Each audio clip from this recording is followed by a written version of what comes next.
वहीं बिहार में 4 लोकसभा सीटों पर मतदान जारी है। वहीं बिहार के पूर्व मुख्यमंत्री और गया से एनडीए उम्मीदवार जीतन राम मांझी से न्यूज स्टेट ने एक्सक्लूसिव बातचीत की है। इस दौरान जीतन राम मांझी ने कहा कि एनडीए की जीत सुनिश्चित और इस बार हम जीतेंगे। वही जीतन राम मांझी ने आगे क्या कुछ कहा है, सुनवाएंगे।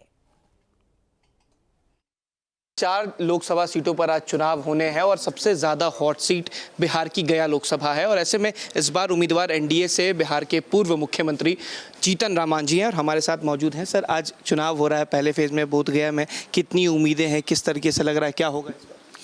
आज हो रहा है, इसमें उम्मीद नहीं है। हम लोग शुरू से जिस दिन नॉमिनेशन किया उसी दिन हमको उम्मीद है कि यहाँ का एनडीए सीट जीतेंगे लोग और भारत के प्रधानमंत्री का आशीर्वाद मिलना तय था और 16 तारीख को आकर उन्होंने आशीर्वाद दिया है।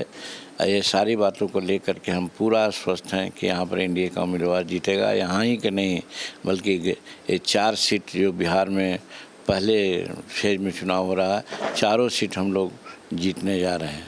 आपके प्रतिद्वंदी जो है वो बार बार कहते हैं कि बेटे और पुत्र की लड़ाई है, तो किस तरीके से देखते हैं? विरोध का काम विरोधी का करना है, लेकिन ये समझना चाहिए इसका डिफिनेशन प्रधानमंत्री ने देने का काम कर दिया है भली भांति कि वंशवाद उसको कहते हैं कि जो बच्चा पैदा हुआ एक दिन सामाजिक सरोकार नहीं रखा और वो एमपी एमएलए और मंत्री हो गया, लेकिन उसको वंशवाद नहीं कहते हैं। जो 10 वर्ष तक पापड़ बेला है, एजुकेशन प्राप्त किया है, प्रोफेसर है और जन सरकार की समस्याओं से जूझता रहा है और अपने बल पर राजनीतिक पहचान बनाया हो, उसको वंशवाद नहीं कहते हैं। इसलिए उन लोगों को नॉलेज की कमी है, इसलिए ऐसा बोलते हैं। एक काफ़ी अनुभव आपका रहा है, 6 टर्म से ज़्यादा विधायक रहे हैं, बिहार के मुख्यमंत्री भी रहे हैं, इस बार सांसद के लिए चुनाव भी लड़ रहे हैं। पिछले बार कहीं ना कहीं एक परेशानी आई भी थी, हार गए थे। इस बार उम्मीद है कि सारी चीज़ें बदलेंगी? गलत लोगों के साथ पिछले बार हम थे।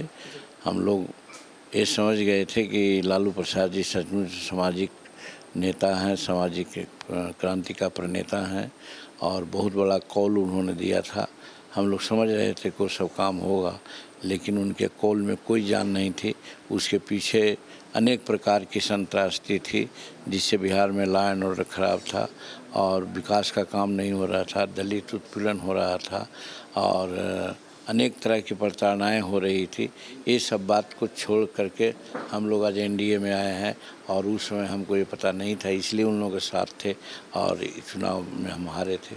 कुमार सर्वजीत ने कहा कि इस बार युवा की ज़रूरत है, युवा रहेंगे तो जीतेंगे, युवा आगे बढ़ेंगे तो विकास करेंगे। 25 साल में कोई विकास नहीं हुआ। 25 साल में क्यों नहीं विकास हुआ? उनकी भी सरकारें रही है, उनके लोग भी रहे हैं, उनके पिताश्री भी रहे हैं और युवा ही विकास कर सकता है, ये कोई गारंटी नहीं है। वैसे युवा शक्ति को हम प्रशंसा करते हैं। युवा शक्ति देश के सामने, राजनीति के सामने आवे, काम करे, अच्छी बात है, लेकिन वो युवा नहीं जो गलत रास्ते पर चलता है, वो युवा नहीं है जिसका कथनी और करनी में फ़र्क हो। तो युवा सचमुच में जो अच्छा युवा है और देशभक्ति, सामाजिकता और बुद्धिमत्ता रखता हो, उसका हम लोग कायल हैं। जीतन राम मांझी ने कल एक ट्वीट भी किया था जिस तरीके से चिराग पासवान के परिवार को अपशब्द कहा गया तेजस्वी यादव के जनसभा में, उसको कैसे दें? वो गलत हुआ है शेड्यूल कास्ट के प्रति, यही तो हम अभी कह रहे हैं। यही चीज़ को तो हमने कहा कि यही सब चीज़ उनमें हम पाया तब हम एनडीए में आ गए, और नहीं तो उनके साथ हम गए थे, हमको गलतफहमी हो गई थी कि वो शेड्यूल कास्ट के प्रति वो लोग सहानुभूति नहीं रखते हैं बल्कि प्रताड़ना देते हैं।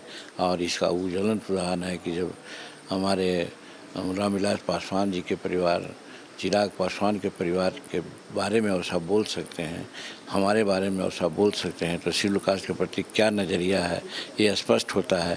इसीलिए हमारे शेड्यूल कास्ट के लोग गोलबंद हुए हैं और शेड्यूल कास्ट का वोट एवं पासवान जाति का वोट उनको नहीं मिल रहा है, वो वोट हम लोगों को मिल रहा है। एक आखिरी सवाल है, जीतन राम मांझी जीतते हैं तो किन चीज़ों को बदलेंगे जो लगता है कि आज भी गया में बुनियादी? वो सारी बातें हमने कह दी है 16 तारीख को प्रधानमंत्री के कार्यक्रम में, उस चीज़ से आप लोग देख लीजिए और आप नहीं जनता को पूछ लीजिए कि जनता क्या चाहती है। जनता अपना मन में बना लिया है कि जीतन मांझी क्या चाहे। शिक्षा रोजगार मुद्दा आप छोड़िए ना, 50 पे बैठ गए तो 10 गो करने लगे। बिल्कुल, देखिए हमारे साथ बिहार के पूर्व मुख्यमंत्री जीतन राम मांझी थे, गया से इस बार उम्मीदवार भी हैं। साफ कहा है कि जनता जो भी चाहेगी वो सारे कार्य जो है वो पूरे होंगे। पिछले बार हार का सामना जरूर करना पड़ा था, लेकिन इस बार मोदी सरकार है और एनडीए की गारंटी है, जीतने के बाद गया का विकास जरूर होगा। वीडियो जर्नलिस्ट सतीन कुमार के साथ उत्कर्ष, न्यूज़ नेशन, गया।